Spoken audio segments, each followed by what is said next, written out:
Então, pessoal, só para contextualizar aí, eu fiz aqui o diagrama de estados da sequência 101 para MOR, tá? Então, esse aqui é para máquina de MOR.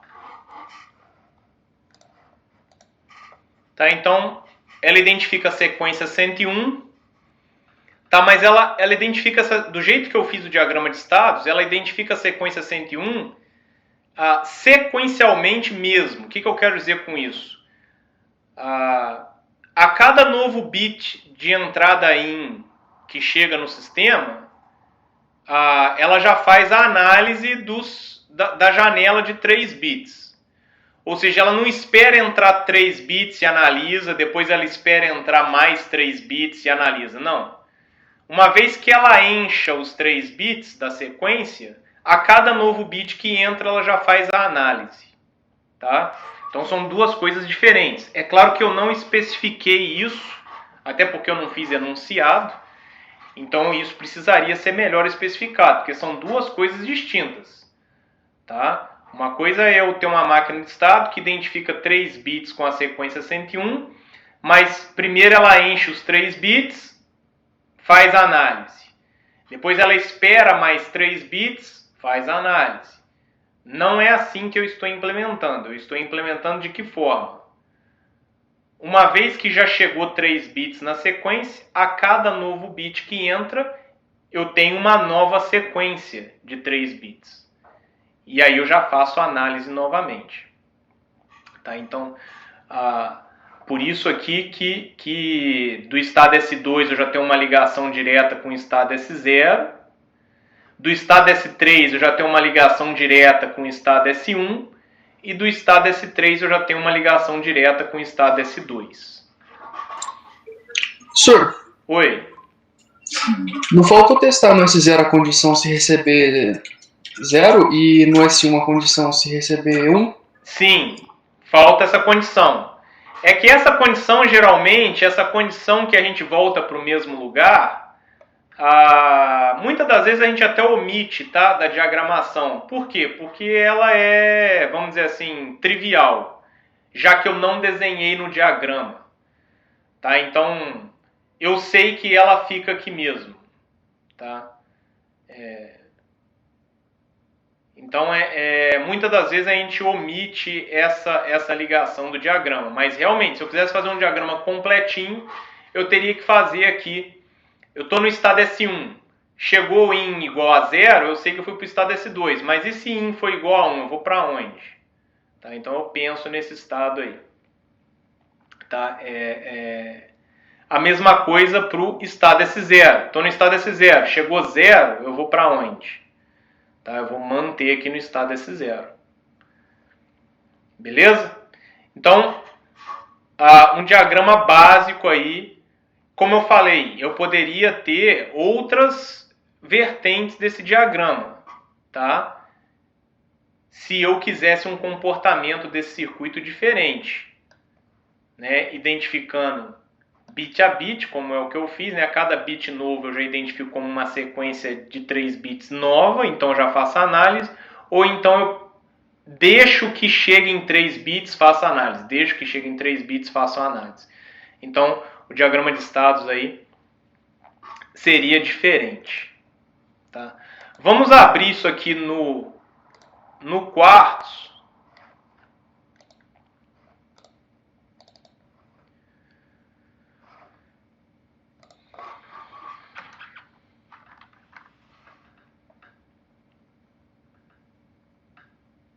Para a gente ver algumas coisinhas no diagrama de estados que a gente vai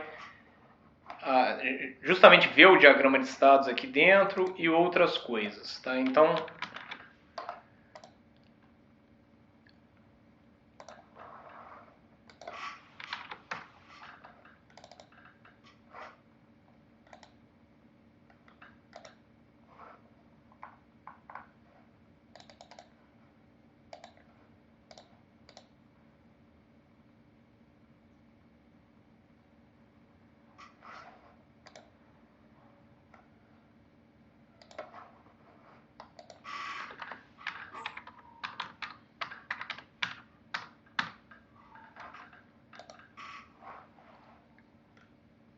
Vou ter que recompilar aqui, pessoal, que o meu projeto estava numa base de dados ainda do Quartz 13.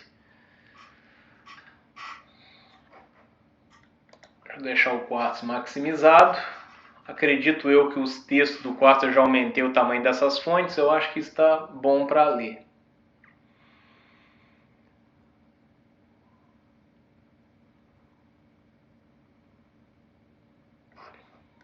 Só lembrando que é o mesmo circuito que eu estava mostrando para vocês, tá? Então, a máquina de Moore que identifica a sequência 101.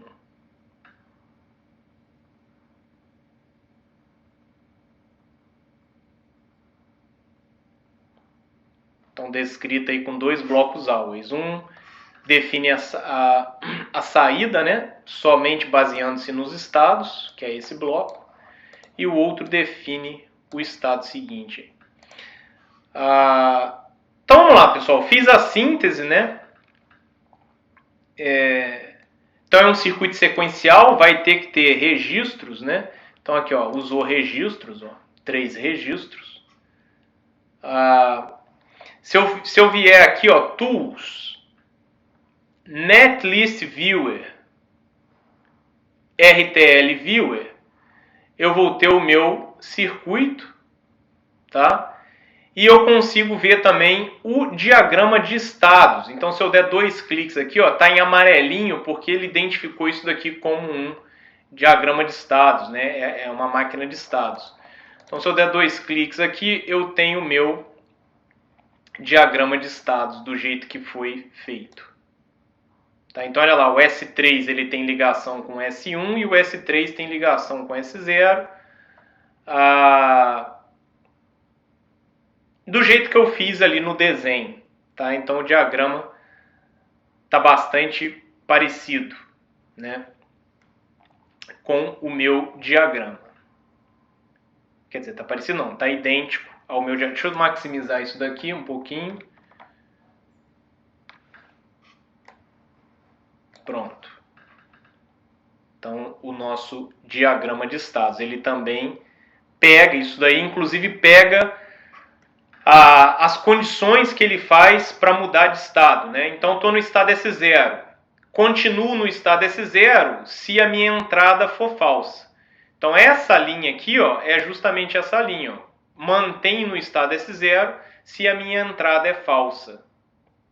E esse arco aqui, quem que é na minha tabela? Então, vamos identificar. Ó, do estado S0 eu vou para o estado S1 se a minha entrada é verdadeira. Então, cliquei aqui, ó. Ah lá, ele já identificou o arco. Então é uma ferramenta que a gente pode utilizar muito para depuração, né? E quando a gente está aprendendo, uma ferramenta bastante didática, tá? Porque a gente consegue visualizar bem. Ó. Cliquei nesse arco, ele vai dar o highlight lá na linha da tabela, que eu não estou entendendo. Cliquei no diagrama de estados, ele vai dar o highlight no estado. Então, aonde que aparece o estado S2. Então eu consigo verificar aí de forma bastante simples o que está acontecendo com o meu diagrama de estados. Tá? Então, isso eu queria mostrar para vocês. E a outra coisa que eu quero mostrar para vocês é o meu test bench. Então, deixa eu só ver se o meu test bench ainda está atrelado no projeto. Porque como mudou de base de dados, está, beleza.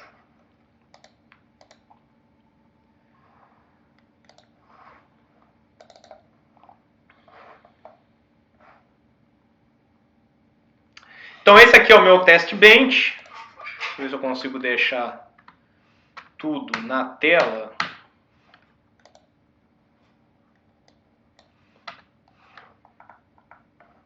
Tudo não vai dar para ficar num tamanho bom. Não vai dar para mostrar tudo não. Mas basicamente a gente já mexeu com o test bench lá, né, pessoal? Então, no último laboratório de sexta-feira.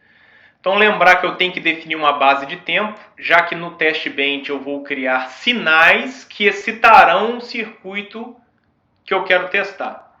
Quem que é o circuito que eu quero testar? SEC101. Então olha lá, ó, o módulo, o nome da instância, que geralmente em test bench a gente chama de DUT, Device Under Test. Tá? E o nome do módulo SEC101 ó, é o do meu circuito, ó, que eu defini lá o SEC101. Né? E aí eu crio o quê? Sinais.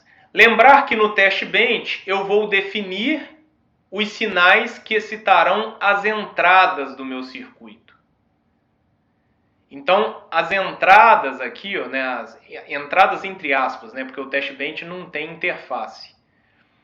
Elas vão ser do tipo reg, porque elas recebem atribuição em blocos always e initial. Aqui, ó, dentro de um initial eu tenho o clock recebendo atribuição. Então o meu clock ele é do tipo reg. E as minhas saídas? As minhas saídas eu só estou conectando a saída do meu circuito. Eu não estou definindo valores para ela. Afinal de contas, eu excito as entradas e apenas assisto as saídas para ver se está dando o comportamento que eu descrevi no meu circuito. Então, a minha saída vai ser do tipo wire. É somente para eu ter como fazer a conexão aqui, passar a conexão aqui, ó.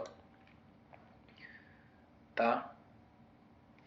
E aí depois, olha lá, agora eu estou usando um for, então já fica aqui também como um material aqui de referência para vocês, de como que faz um for, né? Porque eu já estou fazendo um teste um pouco mais interessante. Basicamente, o que eu estou fazendo com esse teste? Criei uma sequência de 16 bits, uma string. Essa sequência eu vou pegar bit a bit e vou alimentar como se fosse a entrada, como se fosse o meu in, bit a bit.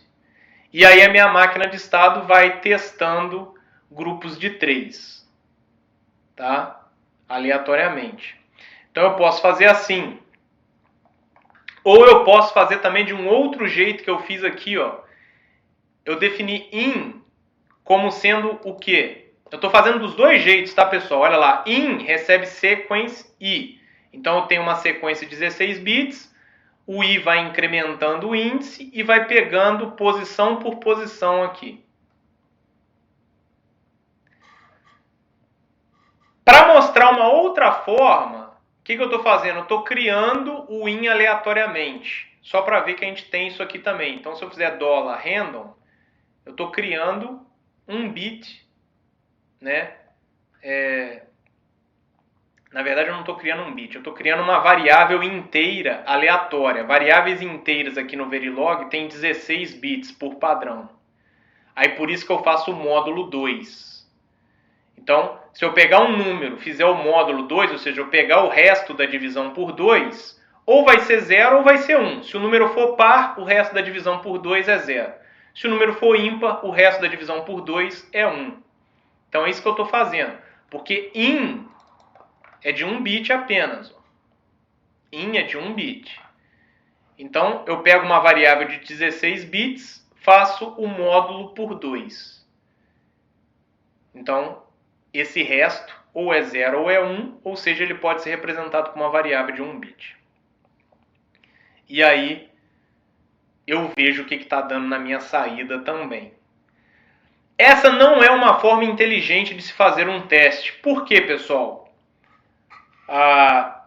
Geralmente, quando nós vamos testar um circuito, nós vamos testar a exaustão.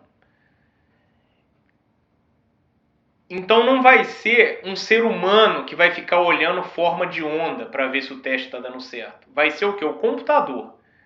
Então, para o computador poder testar e chegar à conclusão se aquele teste está correto ou não, eu preciso de um benchmark.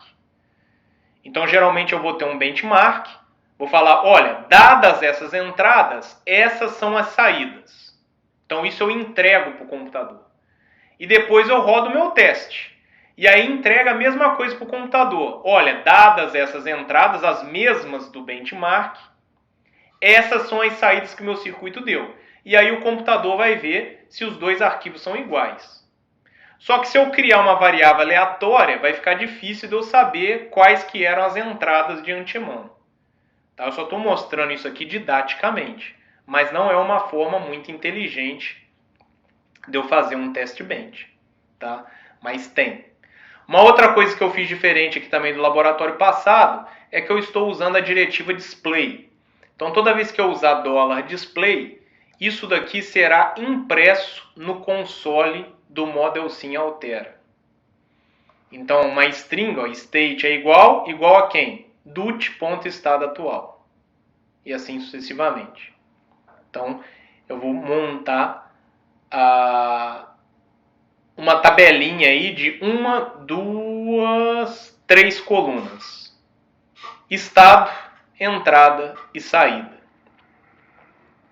Tá? E uma outra coisa que eu estou fazendo aqui que a gente vai usar muito, pessoal.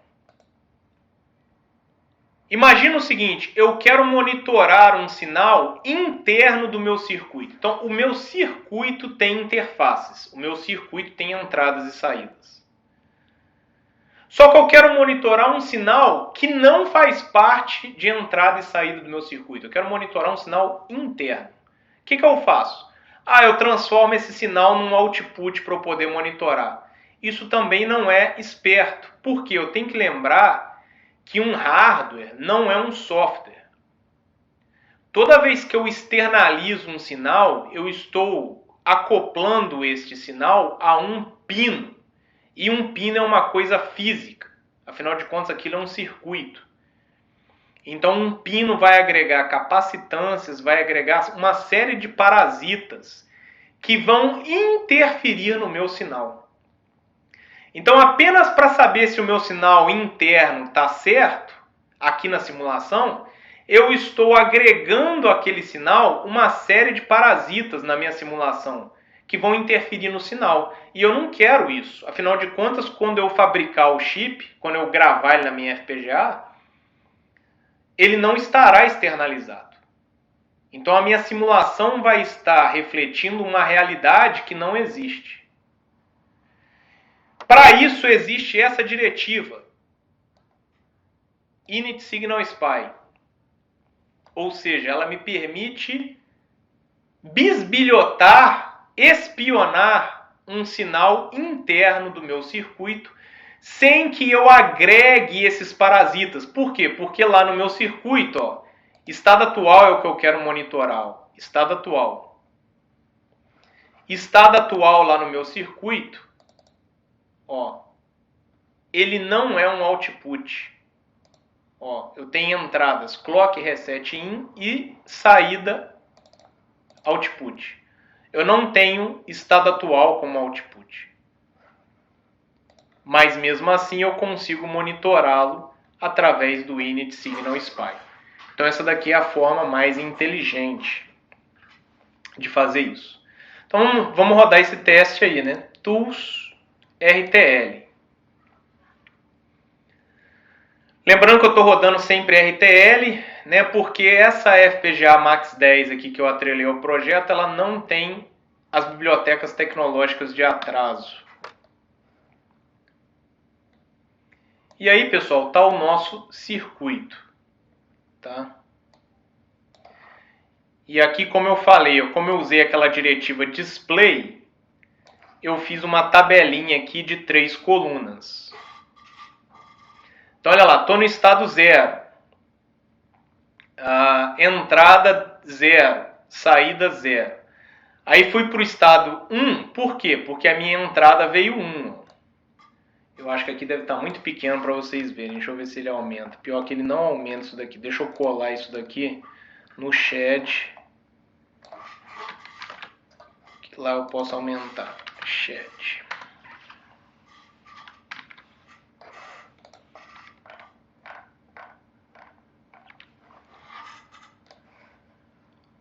Olha lá, ó. Aqui está mais fácil de ver do que na forma de onda. Tá? Então, olha lá. Estou no estado S0. Estou no estado S0. Minha entrada é 0. Eu vou continuar no estado S0 e a minha saída é 0. Agora, a minha entrada veio 1. Né? Minha entrada veio 1. Então, eu fui para que estado? Fui para o estado 1. A minha saída ainda é 0. Minha entrada veio 0 agora, então beleza, já estou no 1, 0 da minha sequência de 1, 0, 1. Meu estado foi para o 2. Só que aí, infelizmente, a minha entrada não veio 1. Minha entrada veio 0. Então eu voltei lá para o estado S0. E assim sucessivamente. tá? Então aqui, ó, aqui eu peguei uma entrada, uma saída 1. Então se eu olhar as linhas anteriores, eu peguei a sequência 101, olha lá, ó, as entradas 1, 0 e 1. Então 1, 0 e 1 me levou a minha saída 1. Tá? Aqui também, ó, 1, ó, 1, 0 e 1 me levou a saída 1. Então isso eu também consigo ver na forma gráfica aí, ó. Então eu tenho as minhas entradas. Essas entradas são exatamente o que eu estou vendo aqui, tá, pessoal? Nessa coluna do meio. Olha lá, ó, 0, 1, depois 2 zeros. Ó. 0, 1, depois 2 zeros, por isso que o espaço está o dobro daqui, ó. Depois 3 uns. 1, 2, 3 uns. 1, 2, 3 uns. Então esse espaço daqui até aqui são 3 espaços daqui até aqui. E assim sucessivamente. Tá? E aí eu posso verificar a minha saída, os momentos que ela foi 1 aí. Tá? Então a gente aprendeu algumas coisas, algumas funcionalidades a mais do teste bench, essa diretiva display aí. Na verdade o Verilog me permite abrir arquivo lá com fopen, igual a gente faz no C, e gravar isso num arquivo de texto também. Eu posso fazer isso também sem problema nenhum. Tá? Então muita coisa que o C aceita, o Verilog aceita aqui também. Principalmente na parte de teste bench, porque no teste bench eu não estou descrevendo o circuito, aquilo não tem que ser sintetizado. Aquilo é apenas lógico, aquilo é abstrato. Então um teste sim se assemelha muito a um software, um circuito não. Então muita coisa do que o C aceita a gente consegue colocar aqui no Verilog também, principalmente nos teste bench.